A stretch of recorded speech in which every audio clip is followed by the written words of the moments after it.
नमस्कार बच्चों, आज हम संस्कृत में धातु रूप एवं सर्वनाम शब्द के बारे में पढ़ेंगे। धातु रूप, धातु क्या होती है? क्रिया का मूल रूप। क्रिया के मूल रूप को हम धातु कहते हैं ना। संस्कृत में धातु के नाम से जाना जाता है और धातु रूप अलग अलग रूप में चलाया जाता है। सबसे पहले हम देखेंगे कि संस्कृत में लिंग कितने होते हैं, वचन कितने होते हैं, पुरुष कितने होते हैं और लकार कितने होते हैं। ये हमने पिछली कक्षा 6 और 7 में भी पढ़ा है। संस्कृत में 3 लिंग होते हैं, अभी पढ़ेंगे हम। वचन भी 3 होते हैं, पुरुष भी 3 होते हैं और लकार 5 होते हैं। लिंग, सबसे पहले हम लिंग के बारे में देखते हैं। संस्कृत में लिंग 3 प्रकार के होते हैं, पुल्लिंग है, स्त्रीलिंग है और नपुंसकलिंग है। पुल्लिंग वे शब्द जो पुरुष जाति का बोध कराते हैं। जिन शब्दों से हमें पुरुष जाति का बोध होता है, जैसे बालक, राम, है ना, श्याम, मोहन आदि, इस प्रकार के जो शब्द होते हैं वो पुल्लिंग में आते हैं, है ना। इसके बाद होता है स्त्रीलिंग। वे शब्द जो स्त्री जाति का बोध कराते हैं उन्हें हम स्त्रीलिंग कहते हैं, जैसे सीता, गीता, नीता, है ना। इस प्रकार के जो नाम होते हैं, अधिकांश लड़कियों के नाम जो स्त्रीलिंग में और पुरुषों के नाम जो होते हैं वो पुल्लिंग में होते हैं। नपुंसकलिंग वे शब्द जो ना तो पुरुष जाति का बोध कराते हैं और ना ही स्त्री जाति का बोध कराते हैं। इस प्रकार के नाम, अधिकांश वे नाम वस्तुओं में प्रायः पाए जाते हैं, उनको हम नपुंसकलिंग कहते हैं। इस तरीके से 3 लिंग होते हैं, पुल्लिंग, स्त्रीलिंग और नपुंसकलिंग। वचन, वचन भी 3 प्रकार के होते हैं, एक वचन, द्विवचन और बहुवचन। एक वचन वे शब्द जो किसी एक संख्या का बोध कराते हैं, जिससे एक संख्या का बोध हो उसे एक वचन कहते हैं। द्विवचन वे शब्द जो किसी 2 संख्या का बोध कराते हैं उन्हें हम द्विवचन कहते हैं। बहुवचन वे शब्द जो 2 से अधिक संख्या का बोध कराते हैं उसे बहुवचन कहते हैं।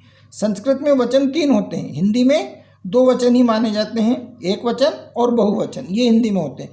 तो एक से अधिक संख्या होती है तो हम उसको हिंदी में बहुवचन मान लेते हैं। यहाँ पर एक को एक वचन और एक से अधिक 2 अगर होती है तो द्विवचन में, और 2 से अधिक होती है तो वो बहुवचन में होता है। इस तरीके से पुरुष, 3 पुरुष होते हैं, प्रथम पुरुष, मध्यम पुरुष और उत्तम पुरुष।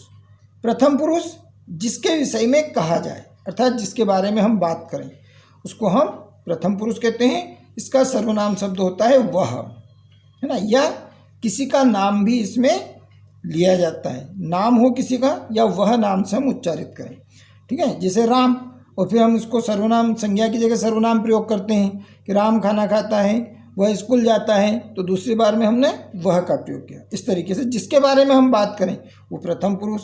मध्यम पुरुष सुनने वाला, जो हमारी बात को सुनता हो, उसे हम मध्यम पुरुष कहते हैं और इसका सर्वनाम शब्द होता है तुम। तीसरा पुरुष होता है उत्तम पुरुष। उत्तम पुरुष बोलने वाला, जो बोलता है, जो कहता है, जिसको वक्ता बोलते हैं, वो उत्तम पुरुष होता है और इसका सर्वनाम शब्द होता है मैं।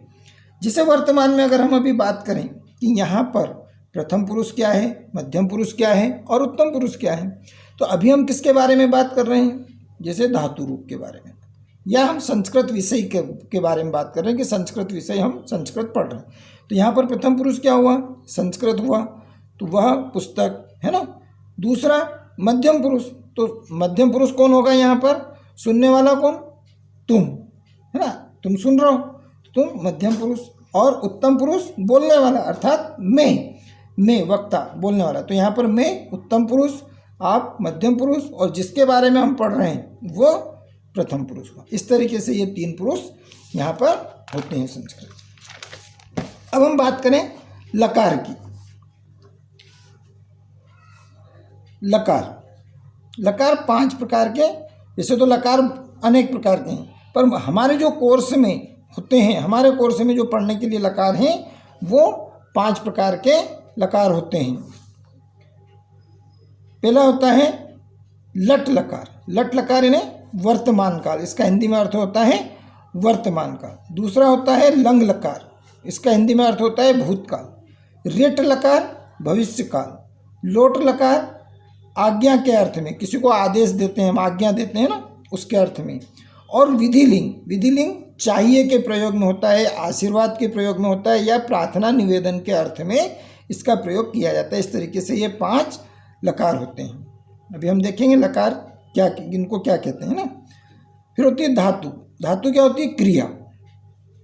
धातु क्रिया का मूल रूप होता है, और धातु बहुत सी है, क्रियाएं बहुत सारी है, जो भी काम हम करते हैं वो क्रिया में आता है।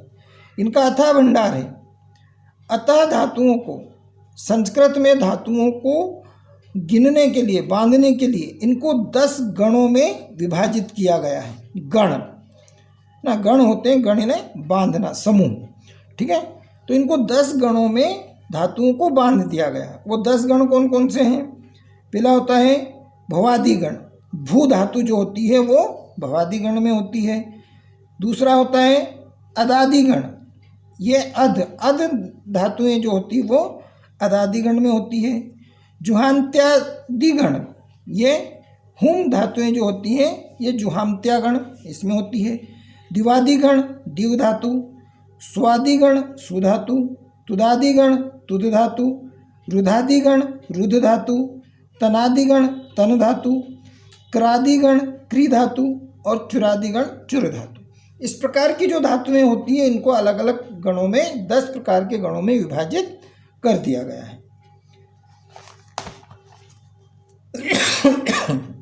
धातु के रूप जब हम पढ़ते चले जाते हैं ना, ये जैसे मुख्यतः 3 रूप होते हैं, 3 पदों में इसको विभाजित किया गया है। कौन सा? आत्मनेय पद, परस्मैय पद और उभय पद। 3 प्रकार की धातुएं होती हैं। आत्मनेय पद जो धातु हम अपने लिए प्रयोग होती है, स्वयं के लिए प्रयोग करते हैं, उसे हम आत्मनेय पद में कहते हैं, है ना। जिसे स्वयं के लिए जो धातु होती है, सेवा के समान में होती है, उसको हम आत्मनेय पद में कहते हैं। परस्मैय पद जो धातु दूसरों के लिए, भू धातु के समान में जो होती है वो परस्मैय पदी धातु होती है। और उभय पद में दोनों आ जाती है, सेव और भू दोनों धातु उभय पद, वे जो दोनों के लिए ही प्रयोग की जाती है वो धातु उभय पदी होती है। जो दोनों में होता है उसको हम उभय पद बोलते हैं। इसलिए धातु के भी 3 रूप होते हैं। पहले अलग अलग प्रयोग होता था धातुओं का, पर धीरे धीरे ये सामान्य रूप से प्रयोग होने लगी। पहले इनको हम आत्मनेय पद, परस्मैय पद, उभय पद में अलग अलग प्रयोग करते हैं, लेकिन अब सामान्यतः धातुओं को एक ही रूप में प्रयोग किया जाता है। इसलिए ये चीज़ें बहुत कम देखने को मिलती। अब धातु रूप कैसे लिखा जाए? धातु का रूप अलग अलग, धातु रूप तो बोला, रूप मतलब अलग अलग, तो इसको अलग अलग लकारों में किस प्रकार लिखा जाए, अलग अलग लकारों में धातु शब्दों को कैसे लिखा जाए। तो जैसे कोई क्रिया होती है, जिसे हिंदी में हमने बोला पढ़ना, पढ़ना ये क्रिया है। अब इसकी मूल धातु जो होगी वो क्या होगी? पठ। पठ इसकी मूल धातु होगी। तो ये मूल धातु जो है इसको धातु क्रिया का मूल रूप क्या कहलाता है? धातु, या धातु का मूल रूप क्रिया, एक ही बात। तो इसका जो मूल रूप होता है वो पठ, पढ़ना का पठ मूल धातु हो जाएगी इसकी, है ना। यहाँ पर हम लेते हैं भव। भव धातु हमने ली है।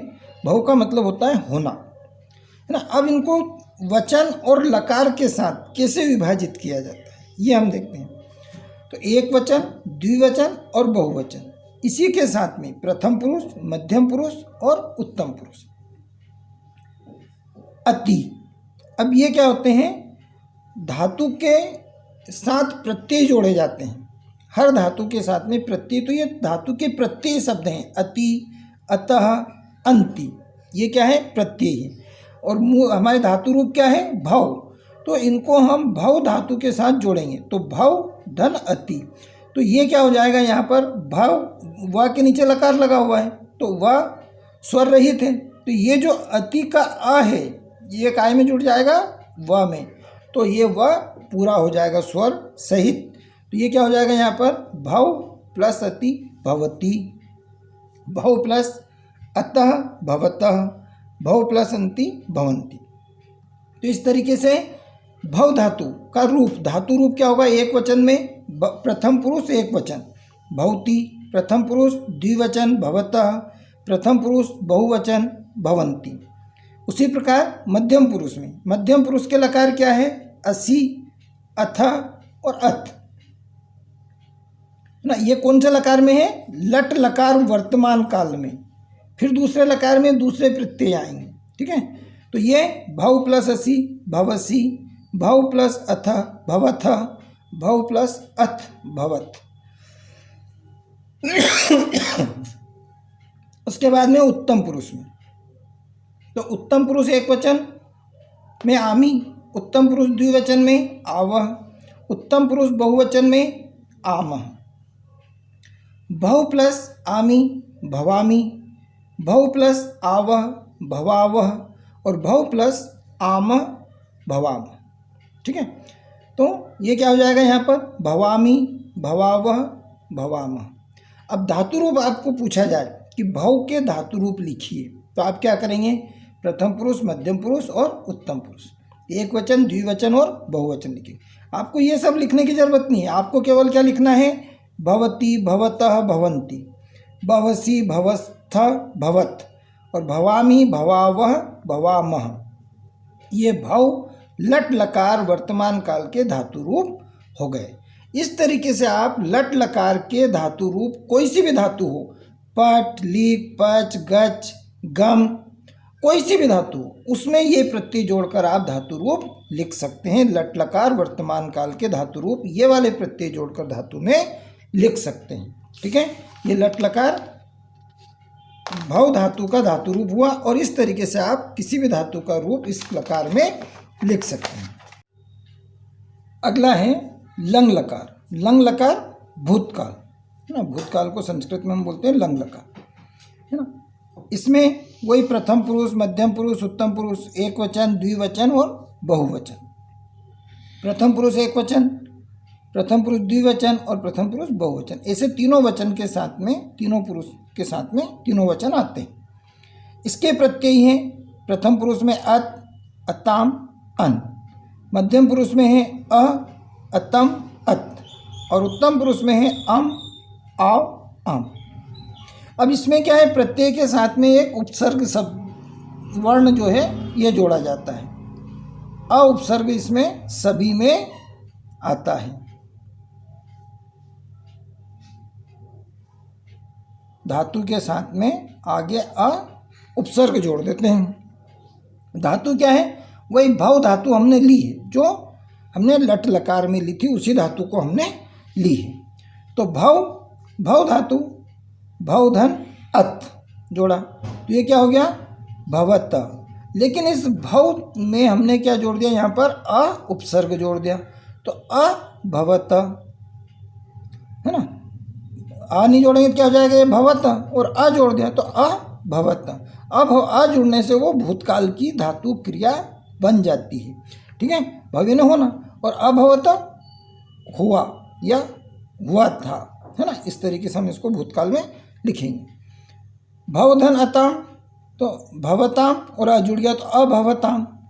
भवधन अन, भवन और अ जोड़ दिया तो अभवन, तो ये क्या हो गया? अभवत, अभवताम और अभवन। ये हो गई इसकी प्रथम पुरुष का धातु रूप, एक वचन, द्विवचन और बहुवचन। उसके बाद मध्यम पुरुष में अह, इसमें भी क्या है? वह स्वर रहित है। अगर अ इसमें मिल जाएगा तो ये हलंता हट जाएगा, तो इसलिए यहाँ पर केवल इसका विसर्ग लगेगा। भव तो भवा और अ जुड़ गया तो अभव, अभव। इसी प्रकार भवधन अतम, तो भवतम और अ इसमें उपसर्ग जोड़ा तो अभवतम। भवधन अत, भवत, अ उपसर्ग जोड़ दिया अभवत, ठीक है। तो ये हो गया अभव, अभवतम और अभवत। ये मध्यम पुरुष में एक वचन, द्विवचन और ये बहुवचन।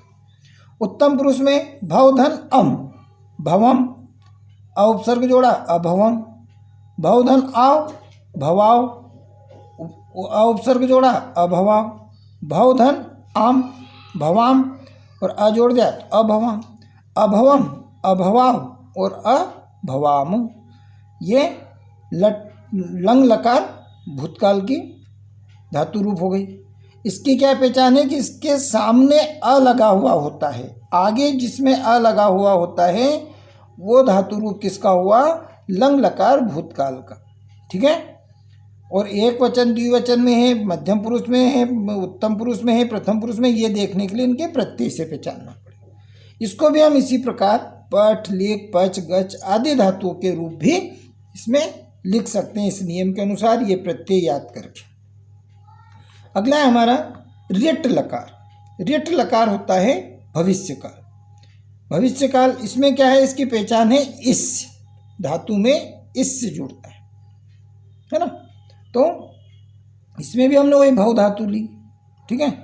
तो इसमें प्रथम पुरुष एक वचन, प्रथम पुरुष द्विवचन, प्रथम पुरुष बहुवचन, मध्यम पुरुष एक वचन, मध्यम पुरुष द्विवचन, मध्यम पुरुष बहुवचन, इसी प्रकार उत्तम पुरुष में तीनों वचन।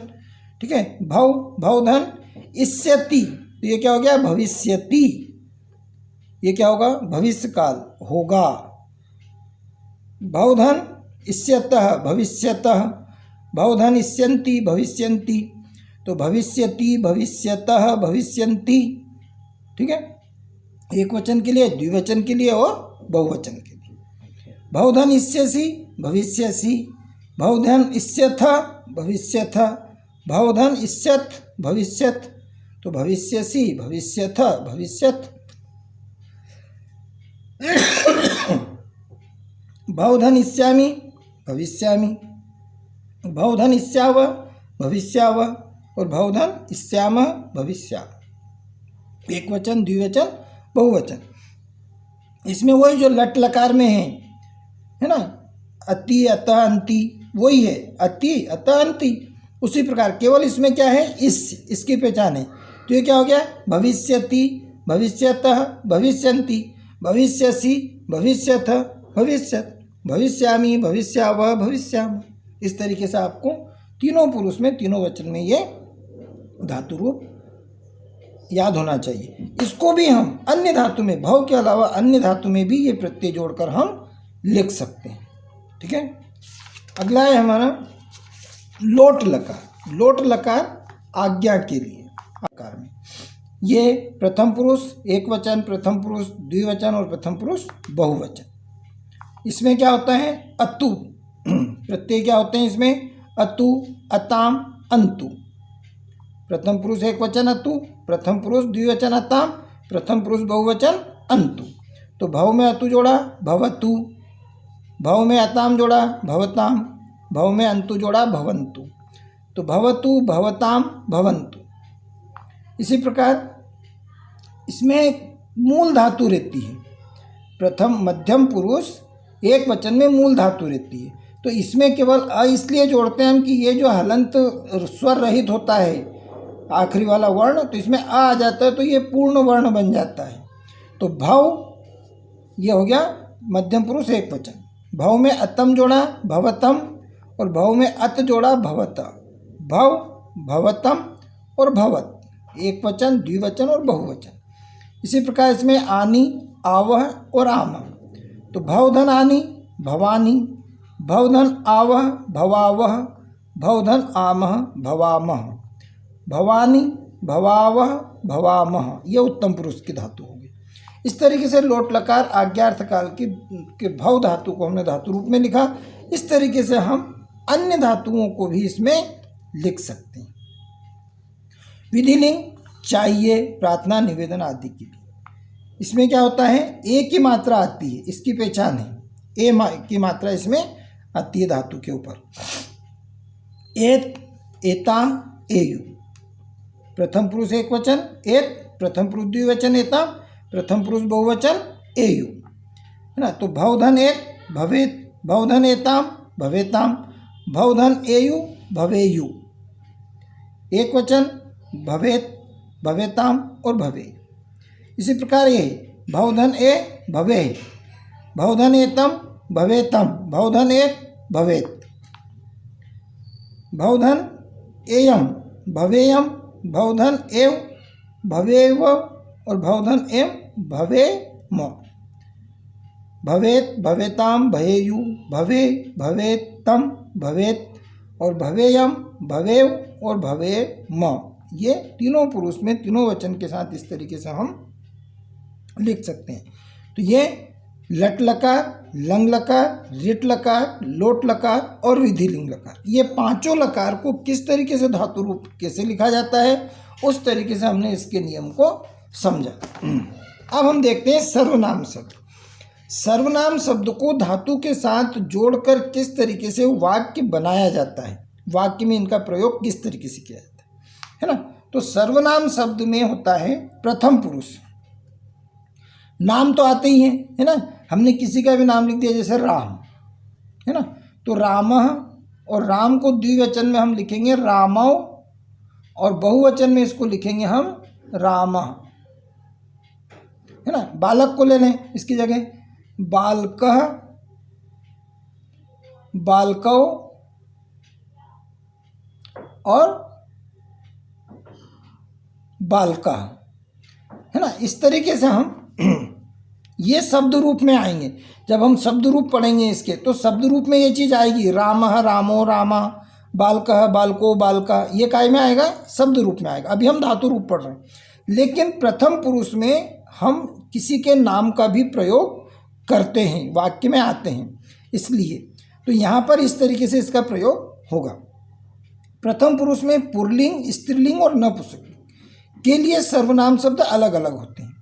पुल्लिंग में एक वचन में होता है सह, सह यानी वह, तव, तव यानी वे दोनों, ते, ते यानी वे सब।